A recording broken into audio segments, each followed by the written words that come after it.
Halo teman-teman semua, untuk para siswa dan mahasiswa di seluruh Indonesia.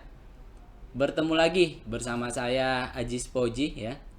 Itu teman-teman bisa panggil saya dengan sebutan Ajis atau si Ajis ya. Itu panggilan akrabnya. Pada kesempatan hari ini saya akan menjelaskan terkait peran, fungsi dan kedudukan bahasa Indonesia. Jadi teman-teman bisa mempelajari dari beberapa poin yang akan saya sampaikan. Sebelum jauh kita membahas terkait materi pada kesempatan kali ini, saya akan menjelaskan terkait definisi bahasa. Nah, definisi yang hari ini saya sampaikan kepada teman-teman menurut Keraf ya, pada tahun 1997. Bahwa bahasa adalah alat komunikasi antar anggota masyarakat berupa lambang bunyi, suara yang dihasilkan oleh alat ucap manusia. Jadi sudah jelas ya teman-teman bahwa bahasa merupakan alat komunikasi yang digunakan oleh manusia. Saya rasa tidak ada satupun yang tidak menggunakan bahasa untuk menyampaikan maksud, tujuan, dan apa yang dia rasakan. Sehingga apa yang ingin kita maksud ya, itu bisa disampaikan dengan baik oleh mitra tutur kita. Begitu teman-teman. Jadi teman-teman harus bisa memahami apa itu bahasa sebelum kita membahas terlalu jauh mengenai peran dan fungsi kedudukan bahasa Indonesia itu. Oke, selanjutnya ya. Ini kita akan menjelaskan terkait peran bahasa Indonesia itu sendiri. Nah, peran bahasa Indonesia ya, ini bisa kita lihat ya dari eksistensi bahasa Indonesia secara praktiknya harus dilakukan dengan penuh kesadaran. Peran bahasa Indonesia sebagai alat komunikasi yang kita gunakan menunjukkan identitas diri dan identitas bangsa. Bahasa juga akan memberikan kita kecakapan untuk berpikir dan bertindak. Jadi teman-teman sudah bisa memahami ya bahwasannya bahasa ini merupakan salah satu identitas bangsa ya. Jadi teman-teman bisa bayangkan ketika kita tidak menggunakan bahasa Indonesia, sedangkan negara kita atau bangsa kita itu dinamakan sebagai Indonesia, tapi kita menggunakan bahasa lain. Nah, itu kan tidak mencerminkan suatu identitas.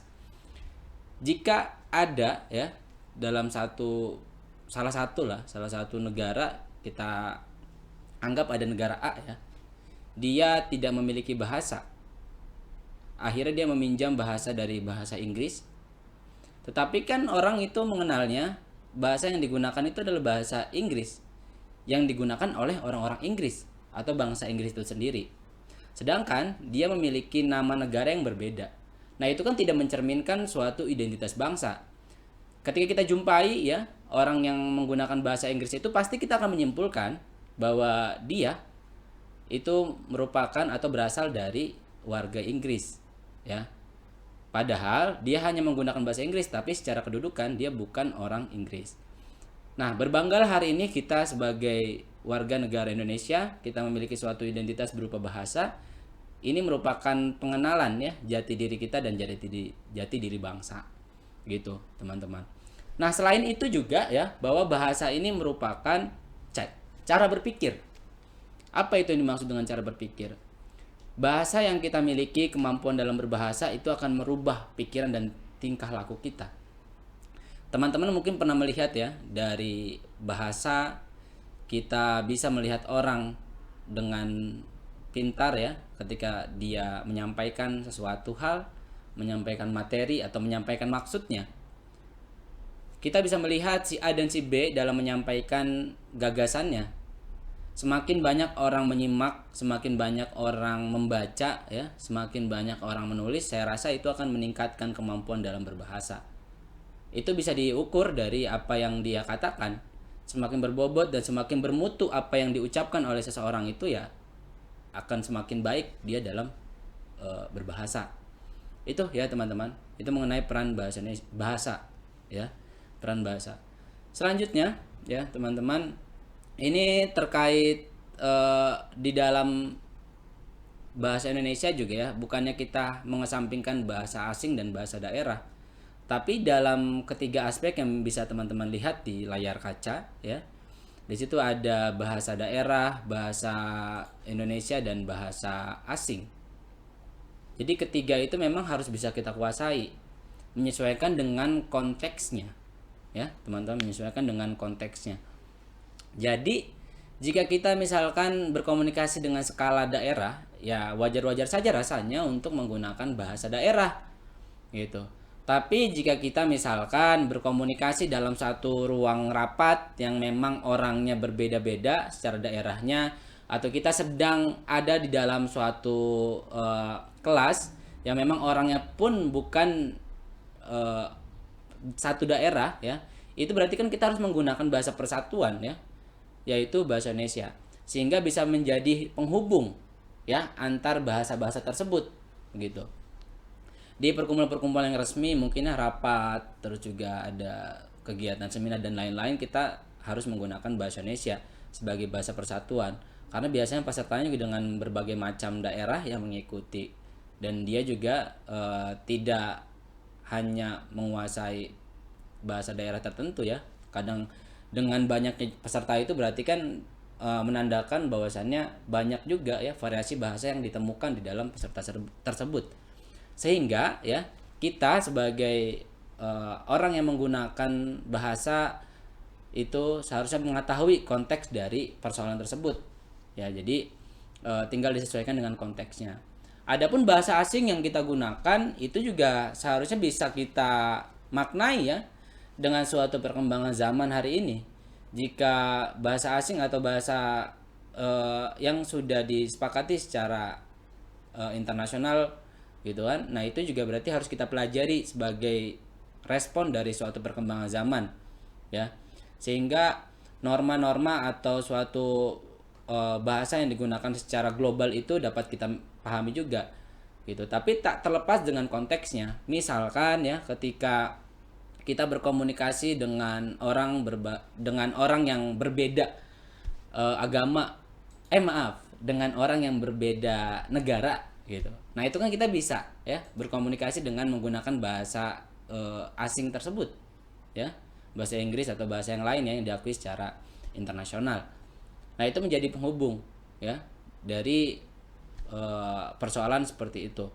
Jadi saya rasa teman-teman bukan hanya menguasai bahasa daerah, bahasa Indonesia, ya, tapi teman-teman juga harus bisa merespon perkembangan dari bahasa asing itu, karena banyak kepentingan juga, ya, dalam kondisi hari ini secara global kita bisa berkomunikasi dengan banyaknya orang di luar sana, terus juga mengadakan seminar yang memang pesertanya juga terkadang, ya, itu menghadirkan peserta-peserta dari luar negeri, ya. Nah itu kan harus bisa kita gunakan bahasa penghubung antar bangsa, yaitu menggunakan bahasa asing. Itu teman-teman. Jadi penggunaan bahasa Indonesia juga selain kita harus menjunjung tinggi, kita juga harus merespon beberapa bahasa yang memang hari ini berkembang secara kedaerahan atau secara konteks internasional, gitu, atau mancanegara. Itu teman-teman. Oke, selanjutnya, ya, di sini saya akan menjelaskan terkait kedudukan bahasa Indonesia itu sendiri, ya. Kedudukannya teman-teman bisa melihat, ya, di layar kaca teman-teman, bahwa bahasa Indonesia berkedudukan sebagai bahasa nasional, bahasa kebangsaan, dan bahasa persatuan.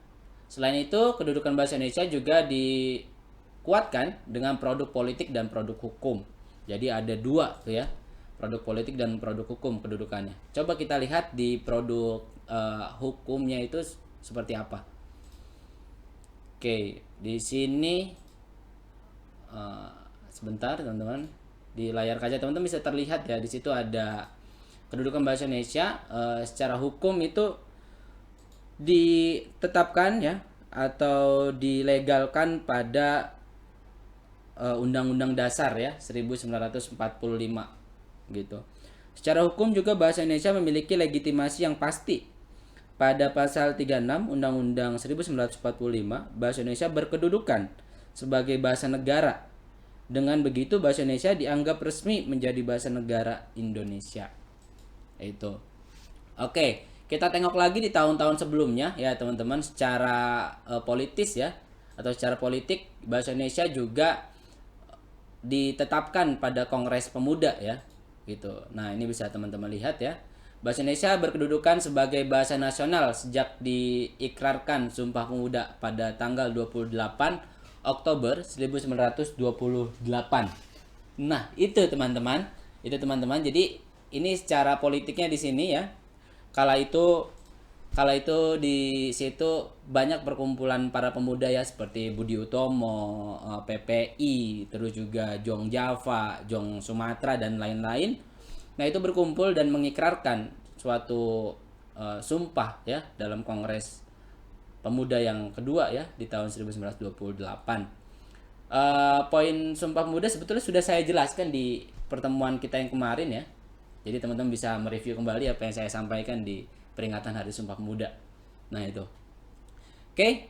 Jadi ada dua kedudukan yang teman-teman bisa lihat ya. Secara politis itu ada di Kongres Pemuda ya. Bahasa Indonesia ditetapkan sebagai bahasa nasional, dan yang kedua itu dilegalkan atau diberikan legitimasi pada tahun 1945 ketika kita sudah merdeka dan memiliki sebuah produk undang-undang dasar. Bayangkan teman-teman ya. Jadi bahasa Indonesia ditetapkan ya di dalam suatu peraturan dasar suatu negara. Maka dari itu ya, teman-teman mungkin juga sudah mempelajari bahasa Indonesia sejak SD, SMP, SMA, bahkan di dalam perkuliahan itu menjadi muatan materi wajib. Karena kenapa? Karena teman-teman harus menaati dari amanat undang-undang tersebut ya, bagian daripada implementasi penerapan bahasa Indonesia. Jadi bahasa Indonesia memang harus kita junjung ya dengan tinggi dan harus kita lestarikan sebagai bahasa persatuan Indonesia. Teman-teman bisa lihat di layar kaca teman-teman ya. Di situ ada beberapa penerapan atau implementasi dari fungsi bahasa Indonesia itu sendiri ya. Pertama itu ada wajib digunakan dalam peraturan perundang-undangan. Saya rasa untuk kegiatan pembuatan undang-undang atau sebuah peraturan itu harus menggunakan bahasa nasional ya, yaitu bahasa Indonesia. Bahasa daerah dan bahasa asing itu tidak disarankan untuk dituangkan di dalam suatu peraturan atau undang-undang itu sendiri. Terus yang kedua itu wajib digunakan dalam pidato resmi di tingkat nasional sampai daerah. Jadi pemerintah dari tingkatan nasional ya sampai daerah ya sampai ke desa-desa itu teman-teman, dia disarankan dan dianjurkan untuk menggunakan bahasa Indonesia. Teman-teman juga sudah sering ya melihat sambutan yang dilakukan oleh pimpinan daerah atau presiden ya ketika menyampaikan suatu pidato itu kan menggunakan bahasa Indonesia, menandakan bahwasannya bahasa Indonesia ini harus digunakan oleh seluruh ya warga negara Indonesia itu. Terus selanjutnya untuk mengenai sarana komunikasi tingkat nasional ya sudah jelas. Selanjutnya wajib digunakan dalam bahasa pengantar dalam dunia pendidikan nasional, ini juga sudah jelas. Wajib digunakan dalam pelayanan administrasi publik di instansi pemerintah. Wajib digunakan untuk nama tempat, jalan, dan gedung. Jika teman-teman melihat ada nama gedung, nama jalan yang sekiranya menggunakan bahasa asing, nah itu sebetulnya tidak sesuai dengan amanat undang-undang. Maka kita boleh saja mengkritisi hal itu ya untuk diubah menjadi nama-nama bahasa Indonesia atau yang ada di dalam istilah-istilah yang memang merujuk ke dalam bahasa Indonesia ya. Itu mungkin teman-teman sudah banyak menemui persoalan ya mengenai nama tempat yang memang tidak sesuai dengan itu. Terus juga ada nama gedung ya menggunakan istilah asing. Nah itu sebetulnya tidak sesuai dengan amanat undang-undang ya. Itu teman-teman. Oke ya, selanjutnya ya teman-teman, nih saya akan menyampaikan ya ada istilah ya. Ini mengenai utamakan bahasa Indonesia ya, lestarikan bahasa daerah dan pelajari bahasa asing. Nah, hal itu ya, 3 bahasa itu harus bisa kita kuasai dengan baik, menyesuaikan dengan kebutuhan kita ketika berkomunikasi. Saya harap ya, saya ini mengajak teman-teman ya, kita semua lah ya, saling belajar, saling konsisten dalam melakukan atau menggunakan bahasa dengan baik dan benar. Karena penggunaan bahasa dengan baik itu belum tentu benar. Ada juga dengan penggunaan bahasa yang benar itu juga belum tentu baik. Nah, itu menyesuaikan dengan konteks ya. Bagaimana hari ini ketika kita berkomunikasi dengan bahasa yang baik ya, harus disesuaikan juga dengan tempatnya. Tempatnya cocok enggak gitu kan? Tempatnya cocok tidak untuk digunakan ya dalam bahasa dengan baik dan benar itu. Artinya teman-teman bisa menyesuaikan dengan situasi dan kondisi ketika kita berbicara. Begitu ya, teman-teman. Itu. Terus saya akan menjelaskan juga ya. Ini sedikit teman-teman di luar tema kita ya. Jadi teman-teman bisa melihat ya. Saya punya salah satu akun ya, TikTok dan YouTube. Ya, ini teman-teman bisa belajar ya dalam konten-konten yang dibuat di dalam akun sosial media tersebut ya. Ini karyanya ada karya siswa juga, ada karya mahasiswa, ada karya saya juga yang saya rasa karyanya mampu memberikan kebermanfaatan untuk orang banyak, saya masukkan ke dalam TikTok ya atau YouTube itu. Jadi kembali belajar ini ya, saya buat ya, harapannya sih untuk mengatasi ya dari beberapa materi yang disampaikan, itu harapannya dapat diingat kembali. Misalkan ketika teman-teman ya sudah belajar mengenai materi A nih gitu kan, terus gitu kan, saya pernah mengupload ya suatu materi yang pernah disampaikan oleh saya atau siswa dan mahasiswa ya, itu saya post kan, itu bisa menjadi referensi pembelajaran teman-teman. Mungkin saja teman-teman ketika melihat suatu konten yang baru, akhirnya sama-sama bisa mereview tuh, oh iya dulu saya pernah belajar itu ya, nah sekarang saya kuatkan kembali gitu loh dalam konten tersebut. Nah, harapannya bisa memberikan peran itu ke dalam diri teman-teman. Walaupun kontennya sederhana, semoga bisa membantu teman-teman, bisa dibantu untuk di follow ya, diikuti akunnya secara bersama agar kita bisa sama-sama mengembangkan suatu konten yang edukatif dalam dunia digital ya. Dengan perkembangan teknologi hari ini, konten sangat mudah menyebar, tapi bagaimana hari ini kita bisa saling mendukung konten-konten yang sekiranya bisa mendorong ke ranah yang positif, bukan hanya konten negatif gitu yang terus berkembang. Nah, ini harus kita lawan teman-teman, sehingga konten-konten positif lah yang banyak bermunculan di dalam sosial media kita. Nah, itu ya teman-teman. Jadi saya berharap teman-teman bisa sama-sama kita belajar ya. Apa yang saya sampaikan sekiranya membutuhkan referensi tambahan, silahkan teman-teman cari kembali. Apa yang saya sampaikan, kalau memang misalkan itu dianggap kurang tepat, silahkan teman-teman kuatkan kembali dalam beberapa referensi. Itu saja yang saya sampaikan teman-teman, semoga bisa memberikan kebermanfaatan yang sangat luar biasa ya. Atau kalau misalkan teman-teman tidak bisa menganggap itu sebagai kebermanfaatan yang sangat luar biasa, setidaknya bisa memberikan manfaat secara sederhana dan mampu diingat oleh teman-teman di seluruh Indonesia. Terima kasih teman-teman, saya pamit undur diri ya. Assalamualaikum warahmatullahi wabarakatuh. Please like, subscribe Global Indonesia School YouTube channel. Check it out now.